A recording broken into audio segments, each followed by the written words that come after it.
آداب عرض، میں ہوں اسحاق خاموش۔ آج پھر ہم کتاب بلوچی زبان و ادب کی تاریخ ایک جائزہ کے ساتھ حاضر ہیں۔ مصنف ہیں سید ظہور شاہ شمی۔ پچھلے دنوں ہم نے اس کتاب کا تعارف آپ لوگوں کے ساتھ شیئر کی تھی۔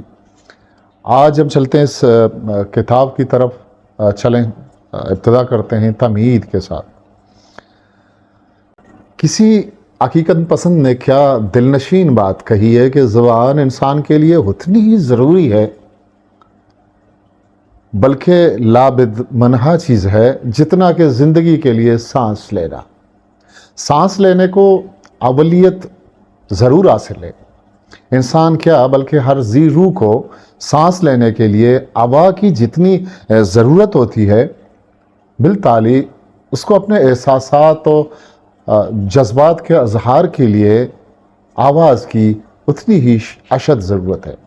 اس لاکھوں یا کروڑوں بار کہی ہوئی حقیقت کو بار بار دہرانا اگرچہ مضحک یا غیر ضروری سا لگتا ہے، مگر کہنا ہی پڑتا ہے کہ انسان حیوان ناطق ہے، اور یہ نام بھی اس جنس حیوان نے اپنے لیے خود منتخب کیا ہے۔ یعنی انسان بھی حیوان ہے، اور انسانی زندگی کی ابتدا بھی حیوانی زندگی سی ہوتی ہے۔ جس طرح ایک درندہ، چرند یا پرندہ پیدا ہونے کے بعد صرف چند مخصوص آوازوں کی مدد سے اپنی خوشی اور دکھ کا اظہار کرتا ہے، ٹھیک اسی طرح ایک انسانی بچہ بھی کسی غیر انسانی بچے سے مختلف نہیں ہوتا۔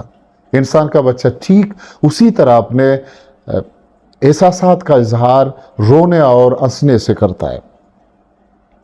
جس طرح ایک بلی کا بچہ بھوک یا کسی اور ضرورت کا اظہار دردناک آواز یا خوشی کا اظہار نرم اور مترنم آوازوں سے کرتا ہے، جس طرح آئندہ چل کر بلی کا بچہ ان تمام مختلف سر کی آوازیں سیکھ جاتا ہے جو یقیناً قدرت کی طرف سے ودیعت ہوتی ہے، نہ کہ صرف اپنی ماں کی آواز سن کر ان کو دہرانا شروع کر دیتا ہے۔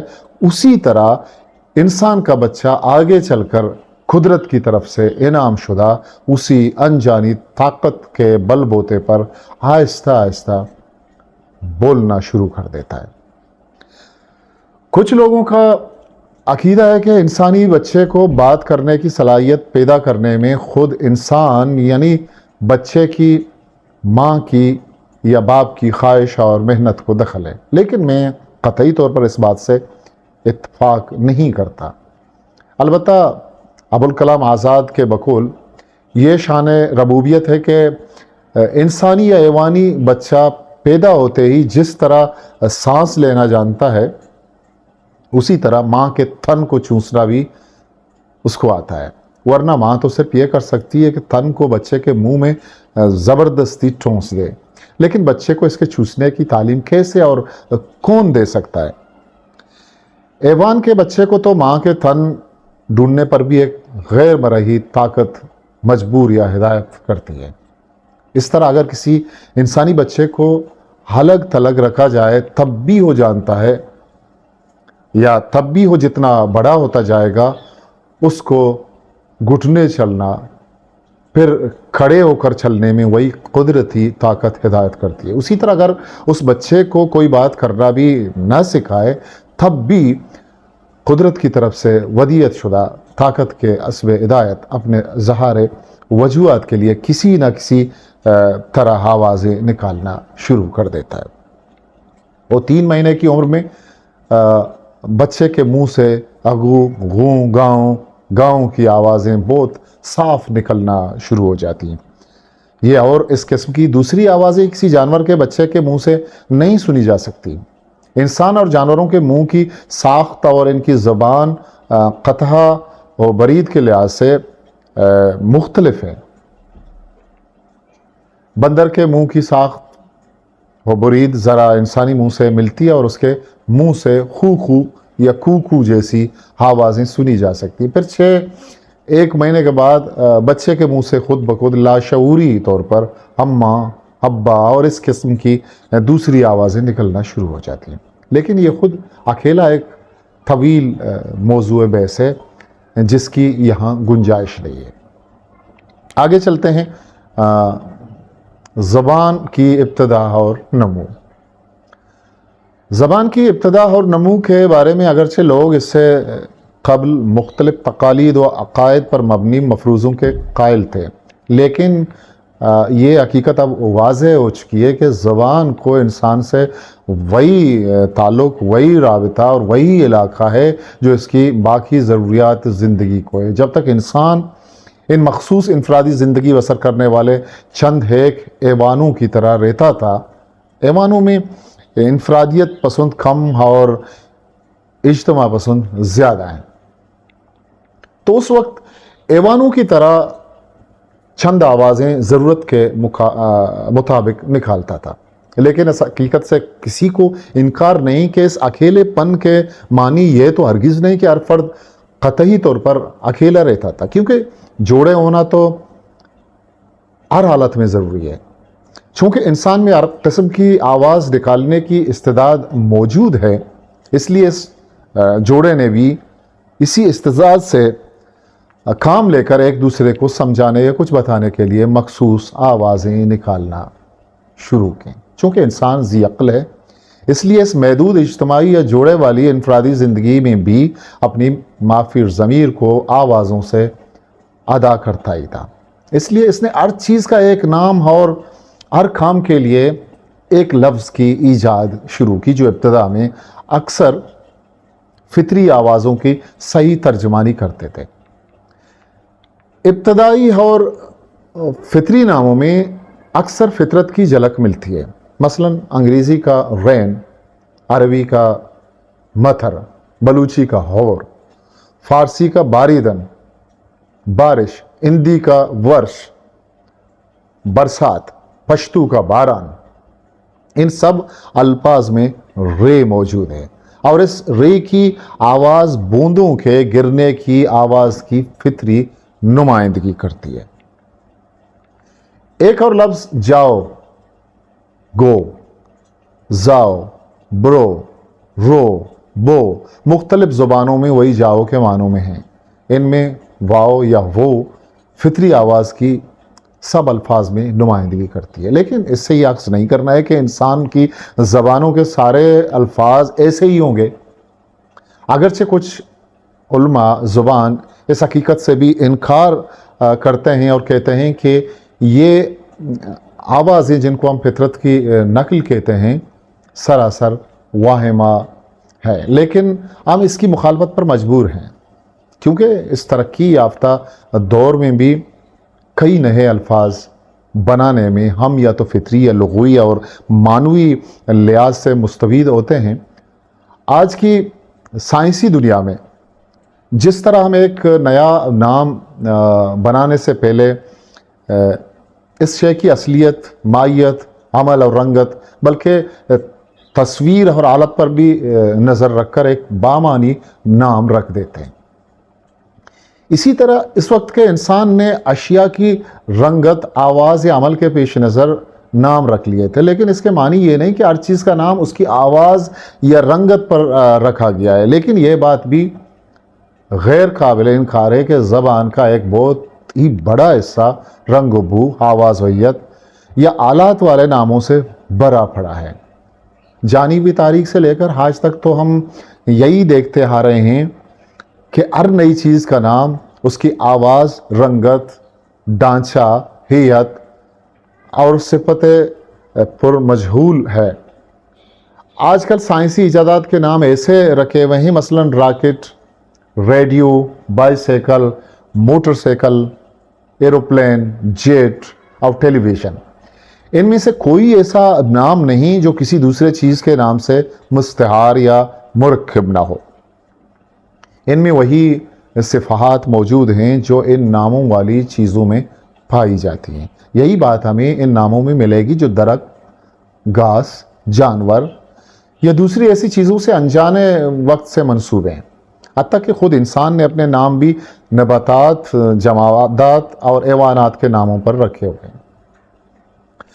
جب انسانی جوڑے ترقی کر کے خاندانی شکل اختیار کر گئے تو خاندان کا تحفظ ضروری سمجھا گیا اور ضروریات کے مطابق الفاظ گڑھ لیے گئے۔ خاندانوں کے تحفظ کے سلسلے میں ایک دوسرے کی اعانت کی ضرورت پیدا ہو گئی، تو دو مختلف خاندانوں کے اتحاد نے دونوں خاندانوں کے ذخیرہ الفاظ کو وسیع تر کر دیا۔ یعنی جب تک یہ دونوں خاندان علیحدہ تھے، ہر ایک نے اپنی اپنی جگہ انفرادی صورت میں اشیاء و افعال کے لیے جو الفاظ ایجاد کیے تھے وہ انہوں نے ایک دوسرے کو سمجھا دیے۔ ان الفاظ میں کچھ ایسی فطری آوازیں تھیں جو باوجود اس کے یہ دونوں خاندان علیحدہ تھے لیکن الفاظ تشابہ رکھتے تھے۔ مثلا بابا، ابا، بابی، باپ، بپا، پپا اور ماما، اماں، امی، مامی، ممی۔ اس میں فطرت کا وہ کرشمہ آیا ہے جو جانوروں میں عام ہے۔ افریقہ کے شیر کے داڑنے کی آواز وہی ہے جو ہندوستان کے جنگل میں رہنے والے شیر کی ہے۔ دوسرے وہ الفاظ ہیں جن میں ہم سدا فطری آواز موجود ہے لیکن متضاد اور مختلف دکھائی یا سنائی دیتے ہیں۔ ان خاندانوں کے ملاپ نے ان ایک ہی معنوں کے مختلف الفاظ کو ایک دوسرے سے روشناس کرایا۔ یہی وجہ ہے کہ ہر فصیح و بلیغ زبان میں ایک چیز کے کئی نام ہوں گے۔ مثلا عربی کے سر، اذہب، روح، امش سب ایک ہی جاؤ کے معنی رکھتے ہیں۔ جدار، آیت، سور تینوں کے معنی دیوار کے ہیں، اور دوسری طرف ایک ہی لفظ کے مختلف معنی بھی ہوں گے۔ اس کا بھی سبب یہی ہے کہ اگر ایک خاندان نے ایک چیز کے لیے ایک لفظ ایجاد کیا تھا تو دوسرے خاندان جو اس سے منقطع تھا اس نے بھی اسی لفظ کو کسی دوسری چیز کے لیے ایجاد کیا تھا، اور جب یہ خاندان آپس میں مل گئے تو اس فریق یا اختلاف کے علم کے باوجود ہر ایک نے اپنے لفظ کو محفوظ رکھا اور ساتھ ساتھ دوسرے خاندان کے اسی لفظ کے دوسرے معنی کو بھی قبول کر لیا۔ مثلا عربی کا لفظ قدر کے معنی ملاحظہ ہو، کسی چیز کا مبلغ، اندازہ، طاقت، قوہ، حرمت، وقار، غنی، شانوں کا بالائی حصہ وغیرہ وغیرہ۔ دو خاندانی ملاپ کے بعد متعدد خاندانوں کے اتحاد کی ضرورت ہو گئی، جس کے نتیجے پر باہمی ازدواجی رابطوں سے قبیلے کی بنیاد رکھ دی گئی۔ لیکن اس کے باوجود ان مختلف افراد اور خاندان کی ایجاد و اختراع شدہ الفاظ کی حقیقت کھو نہ سکی، اور اسی بنیاد پر ہم ایک قوم کے مختلف قبائل اور ایک ہی قبیلہ کے مختلف کنبوں اور خاندانوں میں آج تک یہ اختلاف الفاظ و معنی دیکھ سکتے ہیں، جن کو ہم نے لہجوں یا ڈائلیکٹس کا نام دیا ہے۔ ہم بذات خود ہر اس زبان کو وسیع و فصیح و بلیغ سمجھتے ہیں جس میں یہ صفت ہو، اگرچہ ایک مکتب فکر کا نظریہ یہ ہے کہ اگر کسی زبان میں ایک ہی لفظ کے مختلف معنی ہوں تو یہ اس زبان کی تنگ دامنی ہے، کیونکہ اس کے معنی یہ ہوئے کہ اس کے پاس اتنے الفاظ نہیں جو ہر ایک چیز کا نام یا چیز یا کام کے لیے علیحدہ ایک ایک لفظ استعمال کرے۔ لیکن ہم اس سے اختلاف کرتے ہیں اور اس صفت کو اس زبان کی فصاحت اور بلاغت کہتے ہیں۔ اس کی دلیل یہ ہے کہ جس تنگی دامان کا شکوہ اس مکتبہ فکر کے لوگ کرتے ہیں، اس کے برعکس جس ایک لفظ کے مختلف معنی ہوں گے، انہی معنی میں مختلف الفاظ بھی ان زبانوں میں موجود ہی تو ہیں۔ پھر دوسری طرف یہ بھی نہیں دیکھتے کہ ان زبانوں میں ایک ایک چیز کے کتنے نام اور ایک کام کے لیے کتنے مختلف الفاظ بھی موجود ہیں، اور پھر جس ایک لفظ کے مختلف معنی ہوئے تو ان معنی کی حالتی، کرداری، موقعی، لغوی اور دیگر ایسی خصوصیات کو اگر دیکھا جائے تو یہ سب اس لفظ میں موجود ہوں گے۔ مثلا عربی کا ایک لفظ رجا ہے، اس کے معنی خط کا جواب، برسات کے بعد پھر برسات، نفع، بہار کا سبزہ، گھوڑے کی لید، سیلاب سے متاثرہ علاقہ، کندھے کا نچلا حصہ اور گونج وغیرہ ہیں. ان معنی کو اگر غور سے دیکھا جائے تو سب کے سب میں اس لفظ رجع کی اصلیت بھی پائی جاتی ہے، یعنی واپسی اور دوبارہ جیسے معنی موجود ہیں. زبان کی یہ نشوونما کب تکمیل تک پہنچ گئی ہے یہ ہم کہہ نہیں سکتے، لیکن اس کے نشوونما میں عمدن اور خصوصاً زبان ہی کی خدمت کے نظریہ کے مطابق کسی کا ہاتھ نہیں ہے. اس کے معنی یہ ہے کہ انسانی زندگی کی ابتدا سے آج کے سائنسی زمانے کے آغاز تک زبان بالکل کسی شخصی یا اجتماعی صحیح آمد کی منت پذیر کبھی نہ ہوئی تھی، بلکہ خود بخود غیر محسوس صورت میں تکمیل پاتی رہی. جس زبان میں فصاحت اور بلاغت کے ساتھ بامعنی اور امعنی الفاظ کی کثرت کے علاوہ محاورات اور استعارات کی جتنی زیادہ بہتات ہوگی، یہ اس کی قدامت اور فصاحت و بلاغت کی دلیل ہے.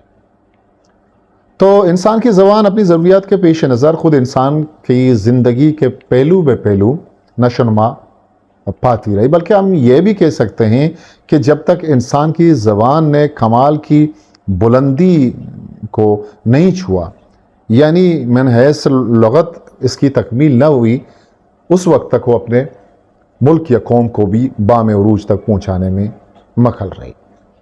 دوستو آج کے لیے اتنا ہی کافی ہے. کتاب ہے بلوچی زبان و ادب کی تاریخ، مصنف ہیں سید ظہور شاہ ہاشمی. اگلے سیٹ کے ساتھ ہم پھر حاضر ہوں گے. اسحاق خاموش کو اجازت دیجیے. اللہ حافظ. ہسٹری میکر بلوچی میں چینل لائک شیئر سبسکرائب بکن